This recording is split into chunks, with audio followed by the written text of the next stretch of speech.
ಇದನ್ನ ಪಾರ್ಟ್ 3 निकले అయితే నెక్స్ట్ అయితే तो जाऊंदिಲ್ಲ निकले ना पुराना ಇದು तो ಈಗ ಶಾನೈತೆ ಅನ್ನ ಮಮ್ಮಿ ಡ್ಯಾಡಿ ನಕ್ಲೆ ಮೀಟ್ ಮಾಡ್ತಾ ಅದನ್ನ ಮಮ್ಮಿ ಬೀನಾ ಅನ್ನದ ಡ್ಯಾಡಿ ನನ್ನ ಡ್ಯಾಡಿ ಬಕನ್ನ ಲಿಟಲ್ ಸಿಸ್ಟರ್ ನಿಕ್ಲೆ ಮೀಟ್ ಮಾಡ್ತಾರೆ ಬಾರಿ ಅಲ್ಲಿ ಮಸ್ತ್ ಹೋಗ್ರಿ ಅದ ಹಾಯ್ ಬಂದೆ ओके फस्ट नर्वस आपल्याला इथे निघले तो जावे आणि निघले पूरा हिस्टॉरिकल प्लेसेस ముందు पूरा तो जावे पुन्हा मूर्तिलू साल गुलाबा का म्यूजियम पोंतुला इंकुल म्यूजियम द करेक्ट तो जावे मूर्ति आडे मुटल्ला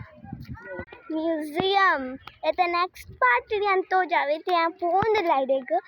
अडेग तपो म्यूजियम उंडगे आयतो पोप ना इजन करेक्ट ಅದು ಗೊತ್ತಿತ್ತು ಪೋಪ ಏನಿಕ್ಲಿ ಮಂತ ಒಂದು